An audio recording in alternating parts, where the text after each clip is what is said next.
안녕하세요. 이 시대의 구원받을 수 있는 기별인 현대의 진리를 전하고 있는 에스더입니다. 오늘은 셋과 둘, 둘과 셋, 힘 있는 천사들이라는 책으로 말씀을 계속 이어서 읽어드리겠습니다. 오늘은 다섯째 인의 비밀과 14만 4천인의 수요랑 어떤 관계가 있는지 말씀을 깊이 연구해 보는 시간을 가지도록 하겠습니다.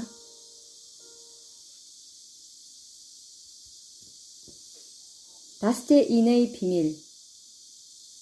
주님의 재림과 연계하여 14만 4천인의 진리를 견고하게 하기 위하여 증거의 말씀을 연구하는 중에 계시록 5장과 6장에서 중요한 증거 자료를 얻게 되었습니다. 함께 연구해 보기로 하겠습니다. 요한계시록의 구성을 보면 1장에서 3장까지는 7교회가 나오고 4장에서 7장까지는 7인의 계시가 기록되어 있습니다.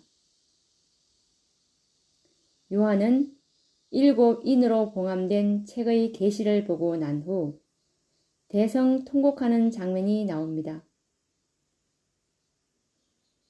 왜냐하면 그 인을 떼고 책을 펴서 읽을 수 있는 합당한 자가 없었기 때문입니다.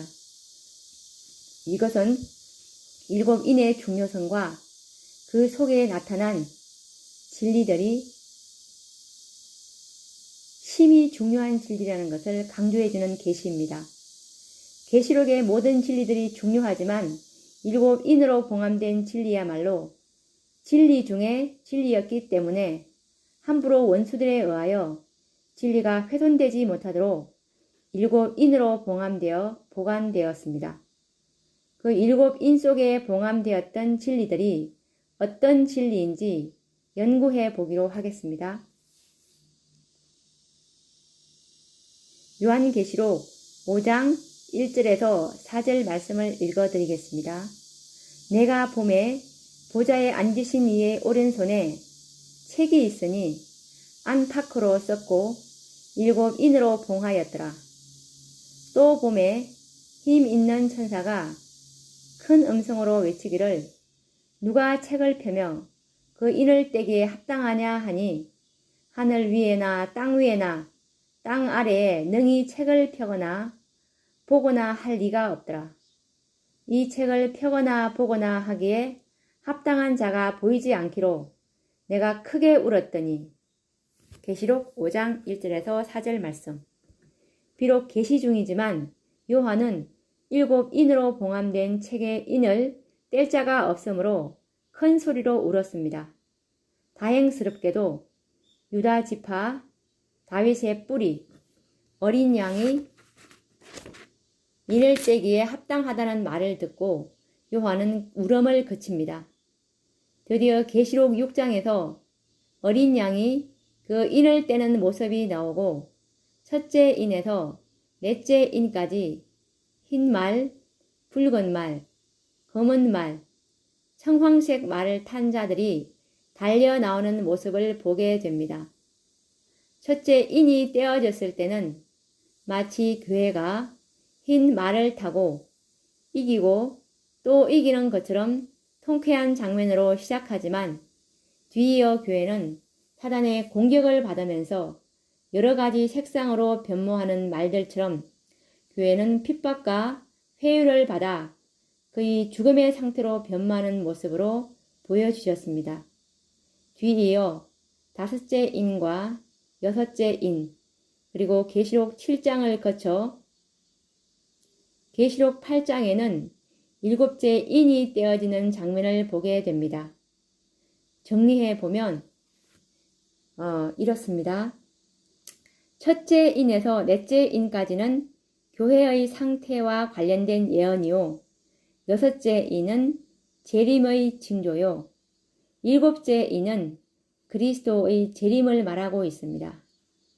그런데 다섯째 인의 내용이 매우 애매모호한 내용을 보여주고 있습니다. 먼저 본문을 읽어보도록 하겠습니다. 다섯째 인을 떼실 때에 내가 보니 하나님의 말씀과 저희의 가진 증거를 인하여 죽임을 당한 영혼들이 제단 아래에 있어 큰 소리로 불러 가로되 거룩하고 참되신 대주제여 땅에 거하는 자들을 심판하여 우리 피를 신원하여 주지 아니하시기를 어느 때까지 하시려나이까 하니 각각 저희에게 흰 두루마기를 주시며 가라사대 아직 잠시 동안 쉬되 저희 동무종들과 형제들도 자기처럼 죽임을 받아 그 수가 차기까지 하라 하시더라. 이 말씀은 계시록 6장 9절에서 11절 말씀입니다.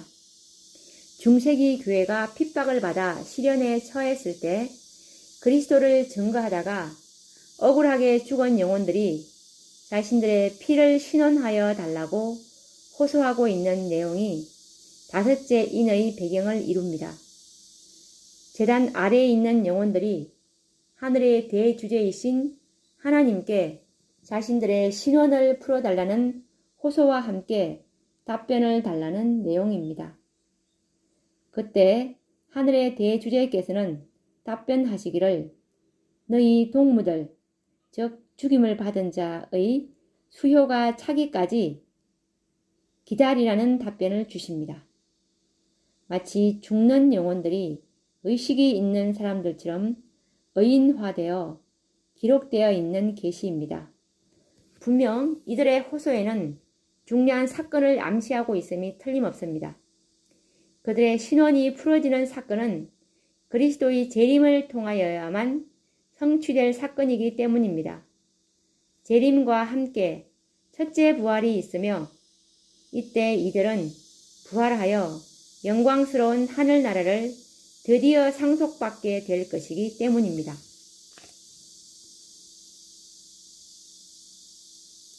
이들은 중세기 작은 뿔에 의하여 생명을 잃었던 영혼들로서 역사가들은 이들의 수요가 수천만 명이 될 것이라고 추산하고 있습니다.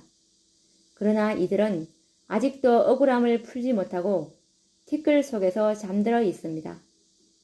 언제까지 이들은 억울함, 즉 신원을 풀지 못한 채 땅속에 잠자고 있어야 할까요? 다섯째 이는 이들뿐만이 아니라 아담 이후 믿음으로 구원받은 셀 수 없이 많은 영혼들이 언제까지 티끌 가운데서 잠자고 있어야 할까요? 우리는 이 주제를 한번 다루어 보겠습니다. 구원은 받았으나 아직 그 구원을 눈으로 보지 못한 채 땅 속에 잠들어 있는 영혼들, 이들이 말하기를 땅에 거하는 자들의 심판, 이 심판은 조사 심판으로서 실물교훈 294페이지에 나와 있습니다. 땅에 거하는 자들의 심판을 끝내고 자신들의 신원을 풀어달라는 것입니다.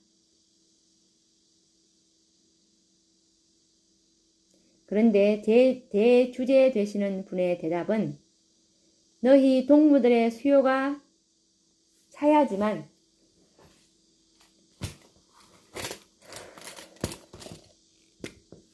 너희들의 소원, 즉 그리스도의 재림이 이루어질 것이라는 대답을 주신 것입니다.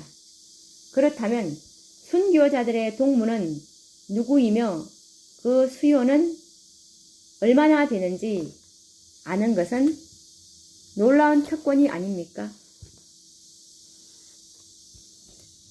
성경에서 구원받은 자들의 수요에 대하여 언급하신 곳은 계시록 7장에서만 발견됩니다.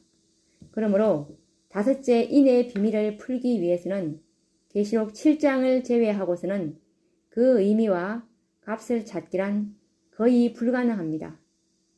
7인의 계시의 구조를 보면 계시록 6장에는 첫째 인에서 여섯째 인까지 공개되고 계시록 7장에서 14만 4천인의 한정된 수요를 언급한 이후 계시록 8장에 일곱째 인, 곧 그리스도의 재림이 순서적으로 언급되어 있습니다.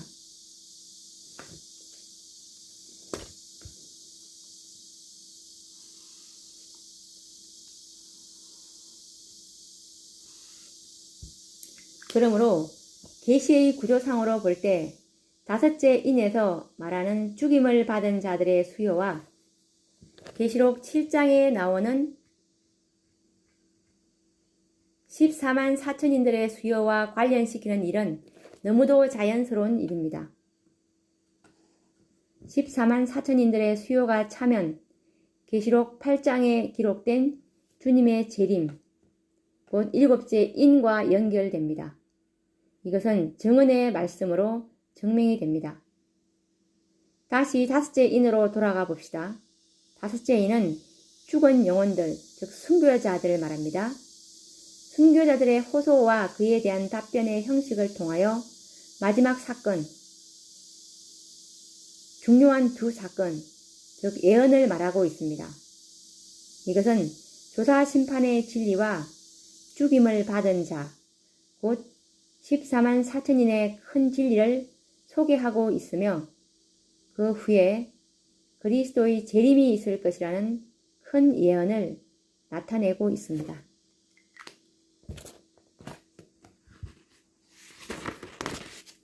조사 심판, 14만 4천인의 수요가 채워짐, 그리고 그리스도의 재림은 고리와 고리로 연결되어 순차적으로 전개될 예언입니다.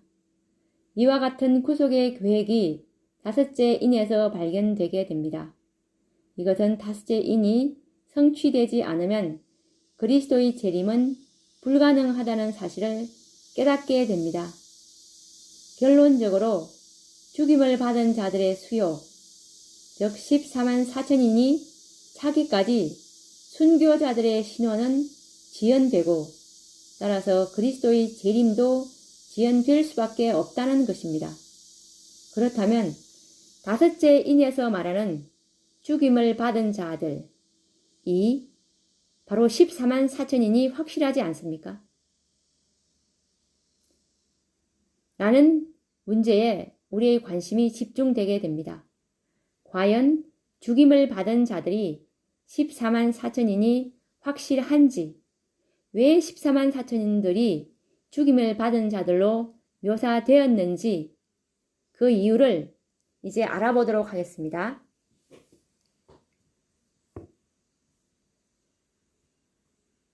많은 재림 성도들이 14만 4천인의 수요를 다섯째 인에 적용하기를 거부합니다. 14만 4천인들은 많은 고난과 고통은 당하지만 순교를 당하지 않기 때문에 다섯째 인에 적용할 수 없다는 것입니다.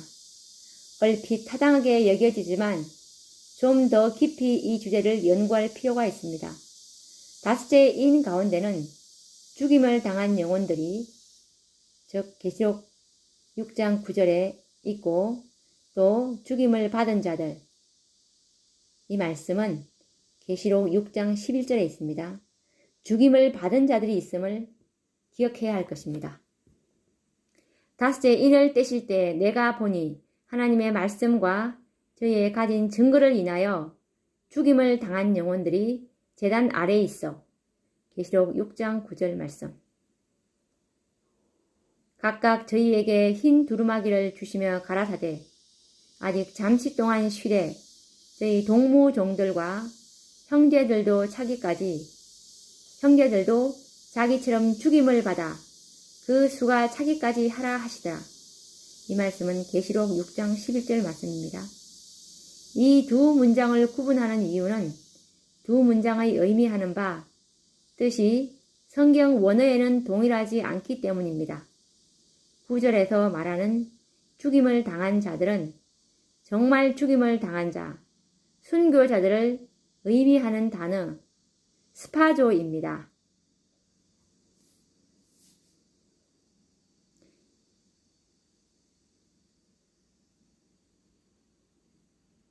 다시 한번 정리해보면 계시록 6장 9절에 죽임을 당한 영혼들은 스파조라는 원어입니다. 그러나 11절에서 말하는 죽임을 받아는 순교자도 물론 포함되지만 사형 언도, 즉 죽음이 확정된 자를 받은 자들도 포함하는 아포크테이노라는 단어입니다. 이것은 요한복음 11장 53절, 사도행전 23장 12절에서 14절에도 이 아포크테이노라는 원어가 쓰여졌습니다. 참조해 보시기 바랍니다. 이 두 문장을 구별하는 것은 매우 중요한 열쇠가 됩니다. 독자들은 14만 4천인들이 모두 사형 언도, 즉 아포크테이노를 받게 된다는 사실을 알고 있을 것입니다. 계시록 13장 15절에서 확인할 수 있으며 예언의 신에서도 확인할 수 있습니다. 저가 권세를 받아 그 짐승의 우상에게 생기를 주어 그 짐승의 우상으로 말하게 하고 또 짐승의 우상에게 경배하지 아니하는 자는 몇이든지 다 죽이게 하더라. 이 말씀은 계시록 13장 15절 말씀입니다. 드디어 성도들을 핍박하고 학살하라는 법령이 공포될 것이며 그로 인해 성도들은 밤낮으로 자신의 구원을 위하여 주님 앞에 부르짖게 될 것인데 이것이 바로 야곱의 환난이다. 그때 모든 성도들은 심한 영적 번민으로 부르짖게 될 것이며 그들은 하나님의 음성으로 구원함을 얻게 된다. 과연 14만 4천 명은 승리해서 그들의 얼굴은 하나님의 영광으로 빛나고 있었다. 이 말씀은 초기문집 36, 37페이지 말씀입니다. 어떤 곳에서는 그 법령이 시행되기도 전에 악인들이 성도들을 학살하기 위하여 밀어 닥쳤다. 그러나 천사들이 인간의 모습으로 나타나서 그들을 위하여 싸웠다.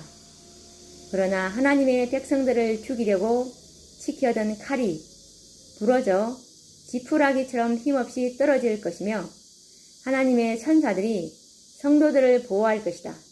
이 말씀은 초기문집 282, 284페이지 말씀입니다.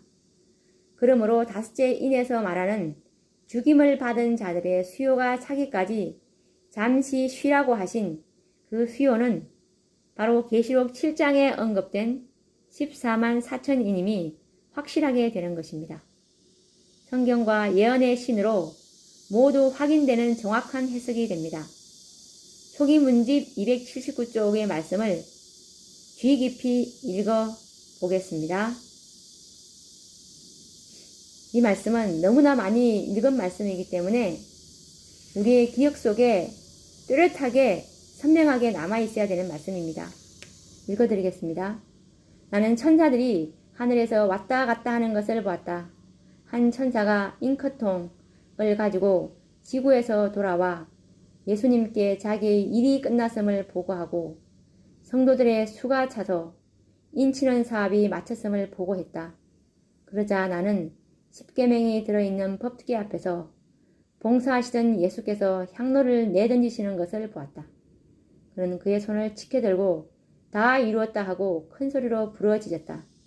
그리고 예수께서 불의를 하는 자는 그대로 불의를 하고 더러운 자는 그대로 더럽고 의로운 자는 그대로 의를 행하고 거룩한 자는 그대로 거룩되게 하라고 엄숙하게 선포하실 때 모든 천사들은 그들의 면류관을 벗어 던졌다. 이 말씀은 초기문집 279, 280페이지 말씀입니다. 14만 4천인의 인치는 사업이 마치면, 즉 수요가 차면 그리스도의 중보사업도 끝이 나고 드디어 영광스러운 그리스도의 재림을 보게 될 것이라는 의미심장한 말씀입니다. 요한이 그렇게 큰 소리로 울었던 이유가 다름이 아닌 바로 다섯째 인 가운데 있었음을 깨닫게 됩니다. 재림 성도 여러분, 생각해 보십시오. 만약 다섯째 인의 성취를 보지 못한다면 그 결과는 어떻게 될 것입니까? 아담 이후로 의롭다함을 얻었으나 무덤 속에 잠자고 있는 수많은 영혼들, 즉 구원은 받았으나 아직 그 구원을 보지 못하고 땅속에서 잠자고 있는 영혼들, 이들이 언제까지 티끌 가운데서 잠자고 있어야 합니까? 또한 중세기에 억울하게 죽임을 당한 수많은 순교자들의 신원이 어떻게 풀어질 수가 있겠습니까? 14만 4천인의 수요가 채워지지 않는다면 이들은 계속 티끌 가운데서 잠자고 있어야 하기 때문입니다. 그러므로 7인의 핵심은 바로 다섯째 인의 성취에 있다는 사실을 발견하게 됩니다. 만일 모든 그리스도인들의 소망은 오직 그리스도의 재림으로 성취됩니다. 그런데 그 재림이 성취되기 위해서는 14만 4천인의 수요가 채워져야 한다는 놀라운 구속의 계획을 대주제 되시는 하나님께서 다섯째 인을 통하여 계시해 주신 것입니다. 이 얼마나 놀라운 경륜이며 비밀의 계시입니까? 이제야말로 모든 교회는 14만 4천인의 수요를 채우는 선교 사업에 총력을 기울여야 하지 않겠습니까? 이 일이 모든 재림 성도들의 사명이요 소명임을 기억해야 할 것입니다. 왜 우리들은 이방인들이 아닌 이미 하나님을 믿고 있는 개신교회 영혼들에게 비난을 받으면서도 전도를 해야 할까요? 그들에게 구원의 복음이 없기 때문입니까? 아닙니다. 그들에게 전도하는 목적은 그리스도의 재림을 촉진하기 위해서입니다. 개신교회 영혼들은 구원을 받을 수는 있을는지는 모르지만 14만 4천인에 들어가지는 못합니다. 그러므로 그들에게 전도하여 14만 4천인이 되도록 해야 하며 그 수요를 채워야 합니다. 이 수요가 찰 때 그제야 끝, 즉 재림이 오기 때문입니다. 그리스도의 재림과 14만 4천인의 수요는 직결된 사건임을 기억해야 할 것입니다. 그리스도의 재림이야말로 우리 모두의 소망, 즉 신원이 성취되는 날이 될 것입니다. 이것이 소위 다섯째 천사들의 사명이며 11시에 부름을 받은 다섯째 품꾼들의 사명임을 기억해야 할 것입니다. 14만 4천인의 빈자리를 채우는 일, 14만 4천인의 수요를 채우는 일, 이것이야말로 마지막 교회에게 위임된 가장 신성한 의무요 사업임을 잊지 말아야 할 것입니다.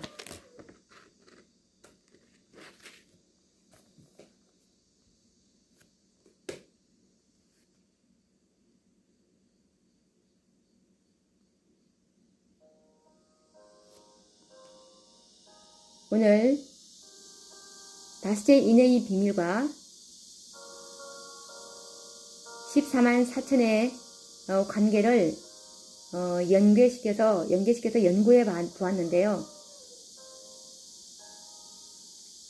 우리가 이 말씀을 성경과 예언의 신을 통해서 확정할 때 정말 이 말씀은 엄숙하고 두려운 일이 아니겠습니까? 14만 4천인이 채워지는 날 드디어 순교자들과 제단 아래 잠든 모든 영혼들의 신원이 풀어진다는 사실인 것입니다. 우리가 이 말씀을, 이 진리를 진심으로 깨달을 때 우리 선교 방향은 달라질 것입니다. 오늘 말씀은 이것으로 끝내고 다음 시간에는 14만 4천인의 소명이라는 주제로 말씀을 연구해 보도록 하겠습니다. 끝으로 화이트서 계시록 7장 4절과 11절에 나오는 말씀으로 오늘의 말씀을 마치겠습니다.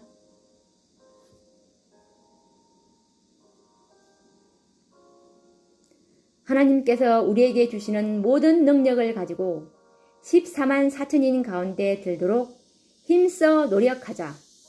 화이트석 계시록 7장 4절에서 17절 말씀.